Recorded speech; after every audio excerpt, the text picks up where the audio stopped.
Luke, congratulations. A year on, you sit here, a World Matchplay finalist. How satisfying does that feel? It is very satisfying. I remember being here, a year ago, and I remember walking out and not inconsolable, but devastated, because I felt like it was the time that maybe I was finally going to pick up that first major title, and Johnny's finishing really was brilliant. It stopped me, but I've achieved so much in the last 12 months. So I think it's 8 major finals and 10 now for me since that moment. I can't ask for too much more, to be honest. We're in such a great era of fantastic dart players that to do that, it's something special. So all eyes on trying to be that next person to go and win the Worlds and the match play in the same year. You touched on what you're doing in the finals that you're getting to. Do you feel that you're creating your own history within the sport? Because there's not many players that have done what you're doing right now. Yeah, I think there's only ever really probably been Phil and Michael that's ever really done something so incredible in a short period of time. So, for me to go on and match the achievements of two of the two greatest dart players in the world, there's no argument about that. It's very special for me. But if I can go on and win tomorrow, then I definitely would be up there in one of the best 12 months any dart players ever had. To be honest, I'll be alongside them too. So, all eyes on trying to do that tomorrow. And your game itself, that was tight for a while, but when you needed it, you found extra gears, and you've done that so often. So what is it about your game that allows you to do that? I think it's just experience. I think I've played so much darts on the stage in the last 12 months since that semi-final that it's helped me to be able to adapt my performances and play long spirited games. Obviously the World Final, the World Semi-Final, World Quarterfinals last year, or should I say this year in the end. They're long games, and it's sometimes you go in and out of form. 1 minute you could be playing really great, the next you're kind of going off a little bit, but you're never going to be playing over 27 legs. You're never going to be at your A game the whole time. If you are, then you're going to put in a fantastic performance, but it just never really happens. So I kind of understand more nowadays that these long format games, you're going to be in and out. There's a lot of things going on out there. All I can hear is like, game shot. I think Kirk's. Does anybody know what the score is? Sorry. We'll find out in a minute. Stop playing too well, Jesus. But yeah, I've learnt a lot from all the experiences I've had. So hopefully I can, take that into tomorrow as well. Congratulations. Thank you. James played very well and was clinging on at points in that match. That 1-5-6 seemed like a bit of a tide turner. How did it feel like that? James played fantastic, fantastic performance from himself. It felt like standing behind him every time. It was a triple 20. I felt like he outscored me. I really do. I felt like he did, and probably the stats would tell you he did, to be honest. So, yeah, he did outscore me, but I'm kind of flattering that it was 17-10, but maybe my crucial finishes at the right time and the crucial set shots was the difference. But you can't take nothing away from him, James. That was one of the best performances I've seen from him in a long time. So, you can obviously tell that over the next sort of 5 months you're going to see a different James Wade, and I'd love to sort of see him back in the Premier Leagues and the World Series, because the sport needs people like James, to be honest. Where do you see tomorrow in the biggest games you've played in your career? It would be second, obviously after the World Championships this would be second, and the Premier League would be third, because in my eyes this is the second biggest tournament on the calendar. So yeah, this is the second biggest game I've ever played in, but if you've played in the World Final, there's nothing that can be worse than that. And obviously when I played in the World Final, I was absolutely brilliant. 103.5 average over 11 sets is not easy to do, so I know I can do it in the long format and in the biggest games in World Darts. And you would round off an incredible 12 months. Obviously it started in the World Grand Prix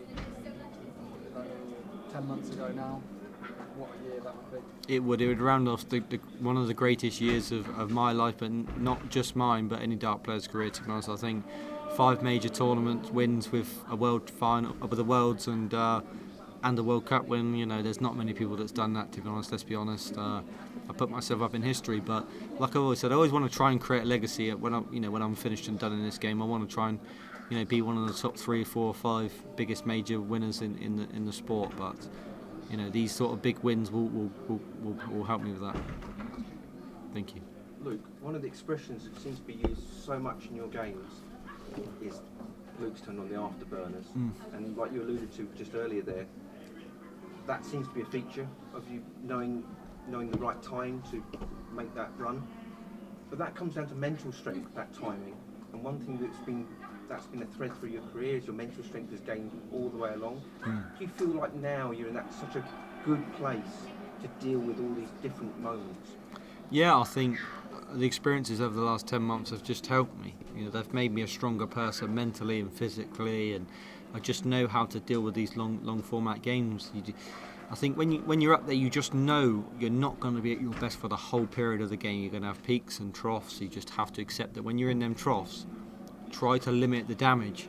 I think in the first 10 eggs against James, I think it was 5-all, but I was nowhere near my best, and I could have been 7-3, 8-2 down, and James was playing fantastic, and I wasn't. I was 5-all. So for me, I thought he can't sustain this level for the whole duration of the game. He kind of did, to be honest, but I was thinking in my mind he can't, but he did, and but in my mind I'm thinking he can't, and I'm thinking just stick in there. And then when I come back from the third break at 8-7, I was just deadly, to be honest. I felt that was the moment to change the game, and if I didn't, I think James would have run away with it and won himself. So it was an important moment. Luke, you've spoken about how good this year has been and how it will get even better. Do you find it difficult to sort of keep that motivation and keep that hunger when you have been so successful? We've seen it from players before. Michael Smith has admitted that when his work completed darts, he became a little bit lazy. Have you found that at all? No, I've not completed darts though. There's many major tasks for me to complete off the tick list yet. Obviously, being world number one world champion is the two that you always dream of doing, and you kind of say, yeah, I've completed, but I haven't. I need World Matchplay, I need the UK Open, I need the European Championships, I need the World Series finals. I need a World Series title, which I ain't got yet. So there's so many things that I need to complete, and if I do that in the next 5 years, then I'll think, right, well, let's do it again. That you never completed darts. The only way you can complete it is when you retire, and you can look back at your career and think, did I achieve all I wanted to? Did I achieve what everyone expected me to do? If I retired now, they could say I did, but I'm not going to retire now. I've got hopefully another 20 years, and the only thing I can think of is an exciting thought that I could win many major titles, but you have to win them as early as you can, because you never know what's around the corner, to be honest. You never know who's going to be there to stop you from winning everything. But I think for me it's a good thing that I've come around in the last 12 months doing this, because I think darts needed it. Someone to push the Michael van Gerwen's, the Gerwen Prices, the Smiths. Just someone needed someone to push the sport, and now all the other players are going to want to stop me. From what we've heard, it sounds like it's going to be a difficult game, whether it's Michael Smith or Michael van Gerwen.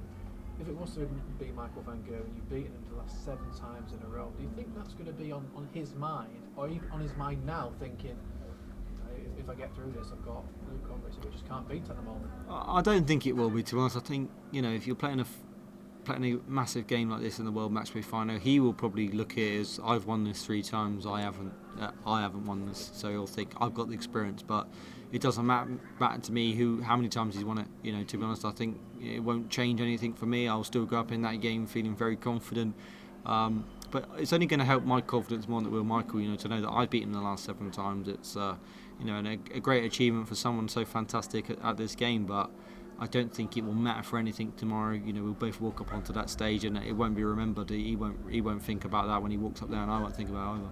Cheers, Luke. Thank you. Thank you very much. Luke, very well played today. Obviously, there was a moment in the game where you had your last start going at double tops to break James Wayne throw. Would you say that moment in the game was as important as the state of 156 at the end of the game? Yeah, it probably was important, because if that didn't go in, then James hits it, and then you think he would have been 8-7 or what, I can't remember, but he would have been in front, and then he was just playing so well. I just couldn't let him get in the lead, because if he would have, I think he could have run away with it, to be honest, a bit like I did. But it was a massive shot. But there was a couple of massive shots. I think the double 2 when I was messing around on the doubles was a good shot.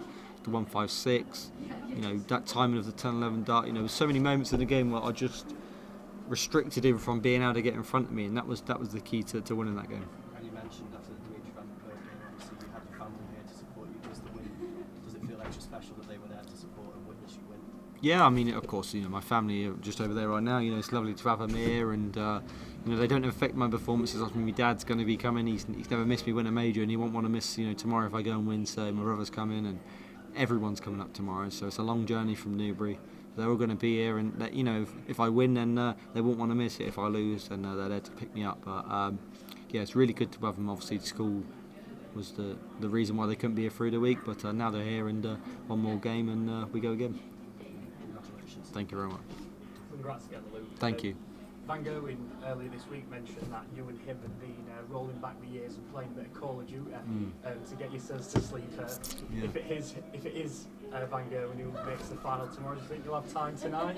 I won't be. No, not tonight. I think I don't know what the time is now, but I think it's probably going to be too late to be honest for us. Yeah, I think the way that game's going, it can go on the way. So probably no Call of Duty tomorrow. But he is good fun. He's really good fun to play with, and we're in the same management group, so we enjoy ourselves, and bit of Call of Duty in the night times after he's finished his games and I finished my games. But now it's a quick turnaround. So tonight's going to be loads of rest and no stress, because Call of Duty is stressful. I can assure you, it's really stressful. So no stress now, and wake up tomorrow and wait for the final. The landscape of darts seems completely different to a lot of other one-to-one sports. Obviously, you have a great relationship with both Michaels of the sea, with Smith also with the England team. Does that almost make it a bit more difficult when you're going into a major final against what you consider as a good friend? Not really, because I consider James Wade that as well, to be honest, but it didn't really affect me tonight. I kind of think I'm good friends with a lot of players. I kind of see that, so it's kind of hard. If that was the way, it kind of be hard every game I played, to be honest. But no, when I'm up on the stage, I don't look at the player as that friend that I look at them off the stage. I'm there to win. They're there to win. There's no sort of animosity in the game, but I just want to win. So I don't find it hard to play your friends, to be honest. But hoping that it's going to be a good game tomorrow, regardless of who it is.